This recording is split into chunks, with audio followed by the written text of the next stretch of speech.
जय झूलेलाल। अॼु 5 जून आहे। अॼु जे ॾींहं खे इंटरनेशनल सिंधी यूथ डे करे पाण सेलिब्रेट करे रहिया आहियूं। उन जूं तव्हां सभिनी खे ॾाढियूं ॾाढियूं शुभकामनाऊं।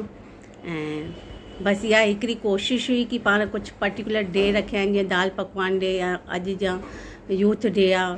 पर्टिकुलर डेज़ ते बि पाण सेलिब्रेट कयूं त उहा बि ॾाढी सुठी ॻाल्हि आहे कि थोरो हिमथाइण थो, थोरी एनकरेजमेंट थिए थी सभिनी जे लाइ।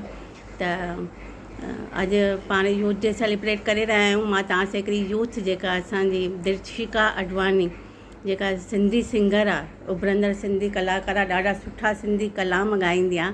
मां प्राउड फील कंदी आहियां कि मां हुनखे सुञाणींदी आहियां ऐं वधीक प्राउड तॾहिं फील कंदी आहियां कि उहा मूंखे बि सुञाणींदी आहे। सो हिकिड़ो कलाम दर्शिका अडवानी सां गॾु मां तव्हां सां शेयर करे अॼु जो सिंधी यूथ डे तव्हां सां सेलिब्रेट कंदसि।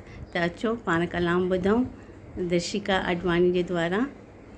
Today, on the 5th of June, let's celebrate International Sindhi Youth Day with a song that inspires the Sindhi youth to be proud Sindhis.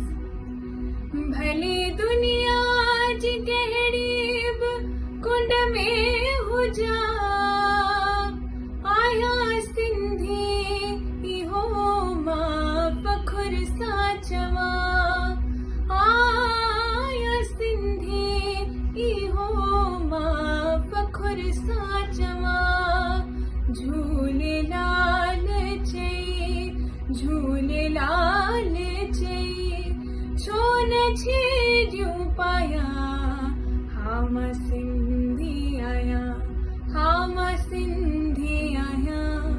बोलिया बोली मिठी, बोलिया बोली मिठी, गीत सिंधी गाया, हा मां सिंधी आहियां।